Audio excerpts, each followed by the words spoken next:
Hey you guys, so I was asked by a former college teammate of mine to make this video. Before I begin though, I'm going to say make sure you like and subscribe. My mom has been telling me that I need to be saying this, so like and subscribe for my mom, at least if you can't do it for me. But yeah, so I'm doing this video today. I was asked by a college teammate of mine to share some advice and tips on how to get a job overseas. So this video, I might do it multiple parts depending on what other follow-up questions I may get.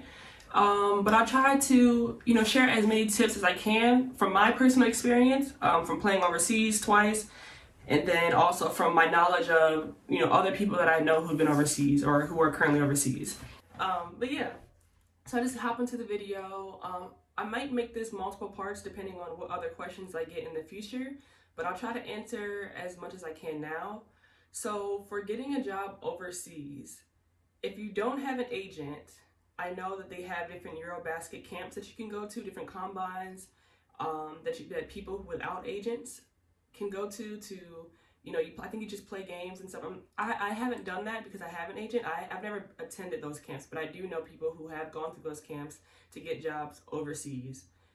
So if you don't have an agent and you don't have anybody that, can connect you with a good agent, then I would say go that route. Now, if you are looking for an agent, I will say, make sure it's somebody that you can trust. Don't agree to be represented by somebody just because you want to say you have an agent, because I know people who have gone overseas and gotten jobs without agents. So it's not like I won't ever get a job if I don't have an agent. I don't want you to think that you have to rush and sign with an agent or whatever, get an agreement with an agent just to get a job, because you can sign an agreement with an agent and he never gets you a job. You know what I mean? So it's not like for me, from my experience, what I've seen with other players and teammates of mine, it's not like a make or break. There's a few girls in the league that I'm in now who have gone through the EuroBasket camps. But I will say, if you're looking for an agent, make sure that they have a good reputation. Make sure that they are honest and reliable, and also make sure they actually have connections. Because you don't want to sign with somebody just because they seem like a great agent and they have no connections and they just are trying to send you to these low-level jobs just so they can say they got you a job. And that's where playing overseas, you have to understand, what's your end goal? Do you want to play just so you can say you played overseas? Do you want to play just for the travel experiences? Or do you want to play because you want to get to a certain level after a period of time? So for me, I have, goals of improving and getting to a different level each time. Like I want to be able to, play in Euro Cup one day. So for me, I can't just accept a job just to say, oh, I got this job. I have to pay attention to, is the league good? Is the league going to help me? Is a team in the league is going to help me get better? Is it going to help me improve? Is it going to take me to a different level? So that stuff is important to me. Whereas somebody else, they may just want to play and travel, which is perfectly fine. There's no right or wrong answer for, why you want to play overseas. But what I do say is, regardless of what your end goal is, make sure you're playing and you're passionate enough about playing, because it gets difficult, it gets hard. There's nothing about it is easy. But like I said, there's no right or wrong answer. If you want to play because you like traveling, then maybe you will go to a lower level so it's less demanding, But at the end of the day, it's still not going to be easy regardless. But anyway, back to the agent stuff. So my father is my agent. He's a WNBA agent. He works with people like Natasha Howard currently, who's on USA Basketball right now. He represents her. He represents Dee Richards, who's also on the New York Liberty with Natasha Howard. He was representing Benaja Langley as well. Who else? Tiana Hawkins. I could go down the list. He represents a lot of people. And, for me, it was easy to choose who my agent's going to be because my dad is right there. Why would I not, choose my dad, And a lot of people think like, oh, her dad's her agent, so that's why she gets to play overseas. Like, it's going to be easy for her. No. At the end of the day, I'm the one who has to play basketball, not my father. So it's like, yes, my father can help connect me to different teams or, tell the teams about me. He can, help do that. But at the end of the day, it's not a guarantee simply because my father is my agent. Well, I will say sometimes it's almost difficult in a sense for my father to be my agent. And what I mean by that is, like I had mentioned, knowing who your agent is, the connections he has. Because I could sign with some agent over here and he can give me a job like this tomorrow. but the whole time that job is in a bad neighborhood, or not a neighborhood, bad country, or the country's known for not paying players, or the country's league isn't very good, or the team has a lot of issues, but he got me a job real quick. My father, on the other hand, because he's my father and because he's a good agent, he looks more into it. So he's like, okay, well, this team offered you, but COVID is really bad there right now, so we don't even know if this league is going to continue. Or, okay, this team is really good, they offered you, but this country is known for not paying players on time, so I don't know if I want to put in that situation. Or this country is really good, this league is really good over here, but the imports are always leaving really fast. They never keep an import. So with my father, it's a longer process because it's not like, oh, got you a job, let's sign and do this right quick. No, it's more like he's not going to put me in a situation to hurt me or put me into a situation that, has a history of not working out. Like, this team is known for not paying players on time. So my dad's not going to put me with a team that has a bad history, because, at the end of the day, like, I can get the job, but if I'm not getting paid, then, So that's why I said, like, it's a little bit difficult at times. It's a longer process, I'll say, at times, because it's more thought out doing it with my dad and his connections versus, like, if I were to just sign with a random person tomorrow, Also understanding that with your agent, when you're choosing your agent, look at the clientele, like, look who they deal with. So my dad, he deals with, like, a bunch of WNBA players. So if I was a regular player, maybe I wouldn't, I'll be very attracted to that. I'm like, okay, yeah, he got all these high-level players, but at the same time, I have to think, will he have time to work for me the way I need him to? Because all the rest of his players are really high level. Like, they're looking for WNBA contracts. They're looking for EuroLeague, EuroCup contracts. So with that being said, like, it can be very easy to get caught up into, like, okay, this guy over here or this girl over here has all these high level people. Like, they're great, and they are great. Yes, they are great. But sometimes these agents who have these big profile clients on board, they may not have the time to devote to you. That doesn't mean, like, get, like, a low-level agent who doesn't have anybody, but it does mean, like, when you're talking to agents, trying to figure out who you want to represent you, you need to figure out how much time will they actually have to devote to you. And that's just an honest conversation to have, and, a humble decision you have to make as well. Like, this is a great agent over here, but, I don't know if he'll have time to devote to me because he has 50 WNBA clients on his roster right now that he's dealing with, So that's just a decision that you have to make and also look into when you're trying to figure out who you want to represent you. And continue on that topic, when you figure out what your goals are, you don't want to just accept the job just to say that you got a job. You really want to look into it because, every job is not worth having. Why is the job even open? This job over here is open, and if they're only offering you a couple $100s, and they're not feeding you or the housing situation is bad, why accept it, So I don't want you to be so, like, desperate for a job overseas that you ignore all the important stuff. You need to understand, like, what is the housing situation like? What is the food situation like? What is the pay like? How do you fit in the system? Where do they expect you to play like? All of that stuff is important when looking for a job overseas, regardless of if you have an agent or not. You have to pay attention to those things because you don't want to get into a situation where you're thousands of miles away from home and you're stressed because the stuff that we get in America is almost a given. When we come through college, especially, like, I can only speak from the Division I experience, we're extremely spoiled. Food after practice, we get breakfast, you get lunch sometimes after practice. My school, we had breakfast after morning practice and we had lunch after night practice. Or night walkthrough. So we was getting fed, twice just by our team. Locker room, everything, all the gear we wanted, endless everything. And it's not the same overseas. We don't have the same amount of resources. So with that being said, like, understanding your goals and then making sure that the team that you're looking at aligns with that, aligns with your path that you're actually on. And then another advice with going overseas is that getting a job is really hard. Regardless of if you've been playing overseas for 2 years like me, it's your first year, it's your 5th year. It's really hard, unless you're, like, top level, you playing already in EuroCup, EuroLeague, all that stuff, coming from WNBA, NBA. Besides that, if you're, not at that level, it's really hard, and even with them, it can be hard as well. And the reason why it's hard is because the market changes every year, This year, COVID was pretty bad, so some teams weren't even able to play, or they were postponed, or, with the vaccination stuff, some teams needed you to be vaccinated. So, it all depends. There's a bunch of variables that go into it. And then also, when looking for a job or trying to get overseas, you just have to be careful. You can't trust everybody. I'd say keep your whole process pretty private with you and the person you trust, whether it's your agent, whether your family. Keep it very private because people can be very sneaky. People also lie a lot. I've come across players who say, oh, I'm getting paid this much, and I know for a fact that they're not. And I won't explain how I know, but, there's a situation where I had a player make up a complete salary for whatever reason. I didn't ask, it was unprovoked. Made up a whole different salary that she was getting paid way more than me. And I ended up seeing it on accident.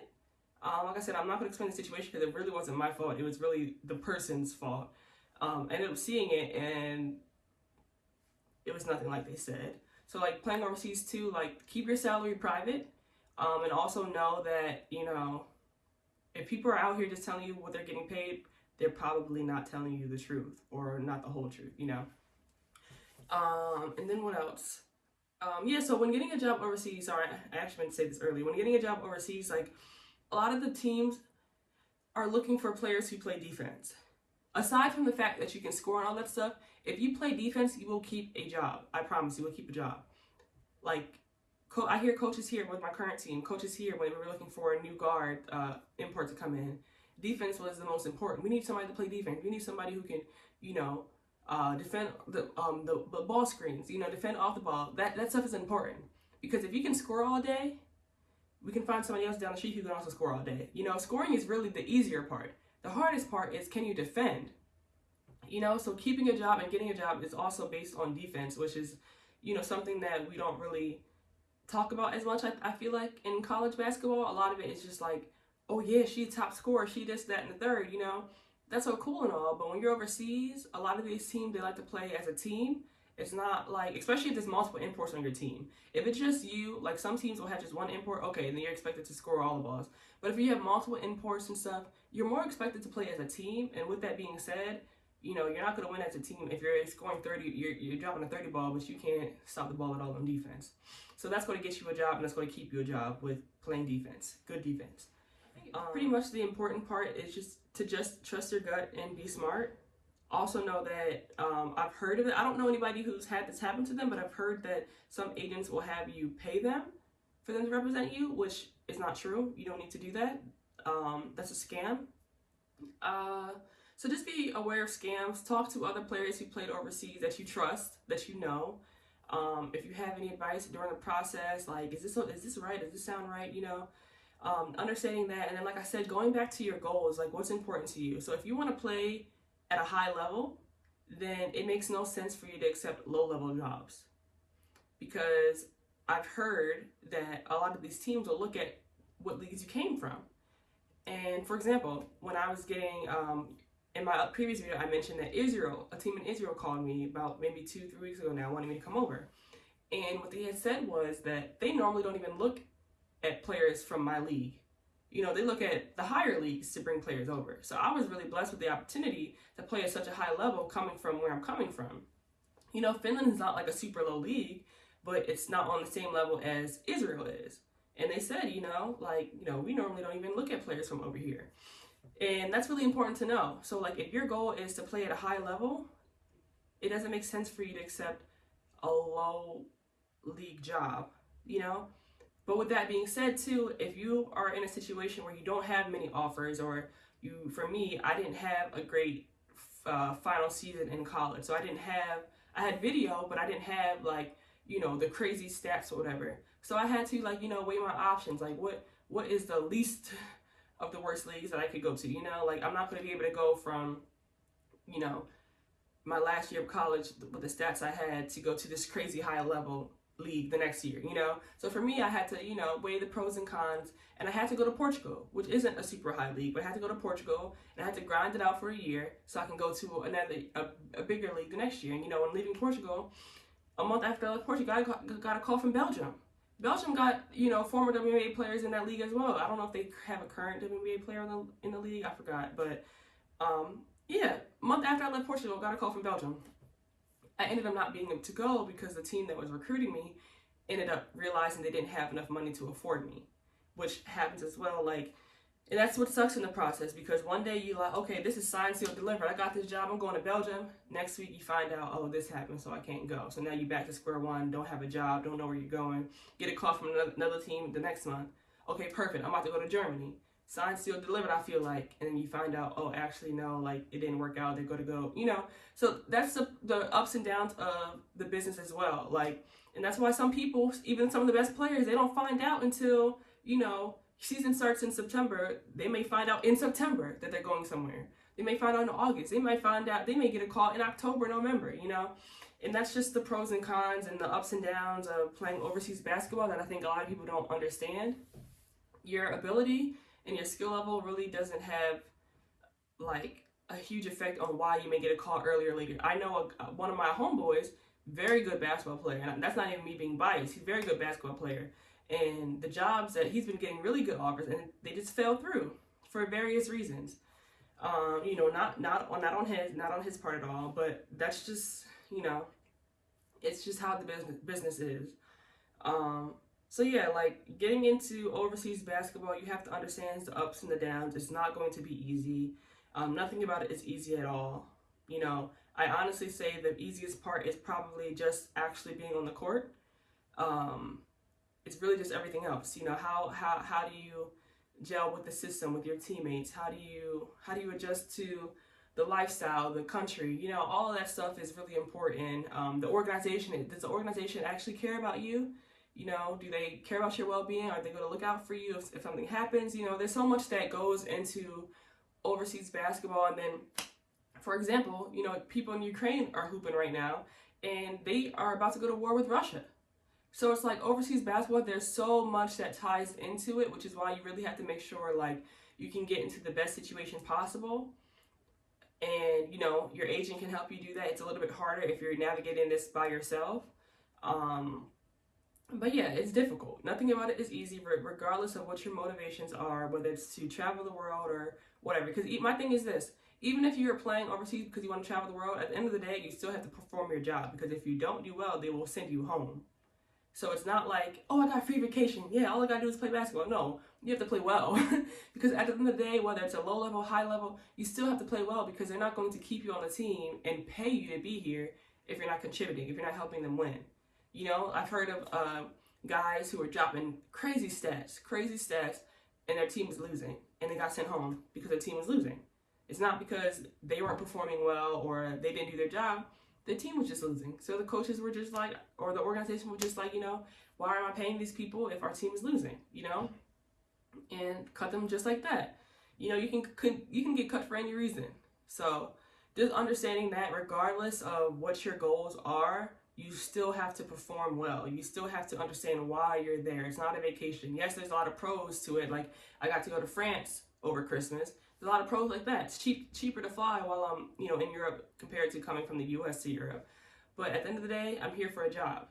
Made my YouTube channel, but at the end of the day, just played a game yesterday, got a game on Wednesday. At the end of the day, still gotta put my sneakers on, tie them up, and perform on the basketball court. All the other stuff is just, extras. So yeah, I think I pretty much tried to provide as much advice and tips that I can think of right now. Like I said, I might do another part to this depending on what other follow-up questions I have.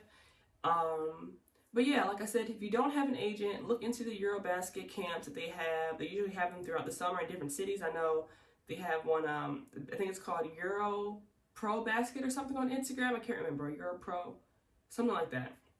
I know they have them in Atlanta. They might have it in DC. I can't remember, but they have them all over. So just going to that, balling out, making a name for yourself, and then getting connected any way you have. Like I said, it's not the end of the world if you don't have an agent. It does make things a little bit harder, but don't get discouraged. If the process takes long, don't get discouraged. One of my best friends, she didn't get a job right after college. We graduated at the same time. She didn't get a job right after college. She got a job just this year. We just graduated from grad school 2 years ago. She wasn't able to get a job her first year out of school, but she just got one this year. So, you know, it's a process. It's definitely a waiting game, but understand it's a waiting game for everybody. You know, some people may have to wait 1 year. Some people may have to wait just 1 month. You know, but you know, overseas basketball is very unpredictable. It changes like that. But don't get discouraged if you're not getting the offers that you think you deserve or that you want, or you're not getting like the offers quick enough. You know, it's a process. It's hard. You're not the only one going through it. So just understand that. And yeah, I think that's pretty much all I have. Just, you know, trust your gut with all the decisions you make. Trust your gut. Trust the people. Make sure you can trust the people around you with your life. You know, like, this is important. You're moving to a whole different country, so you want to be surrounded by people that you actually can trust. You know, in worst case scenario. But yeah, drop a comment if you have any other questions about this process overseas. If you have any questions about my personal process, like I said, my father is my agent. So for me, things were a little bit more simpler because he has people that he can call, you know, connect them with, share my videos with them. At the end of the day, like I said, it doesn't guarantee me a job. It just allows me to have more people being able to watch me because he knows who to contact, he knows who to connect with. So it gives me more, what's it called? I can't remember the word, but pretty much more people can find out about me thanks to my dad, you know, but it doesn't guarantee me a job right off the bat because at the end of the day, they're going to look at, you know, who I am as a person. They're going to look at my stats, you know, they're going to watch my video. So, you know, I have to work hard. I got to grind too. So we're all in this situation together. So yeah, drop a comment if you have any questions, anything you want me to speak on about this. If I missed any question you might have had, let me know. And like I said, don't forget to like and subscribe because my mom said do it, so do it.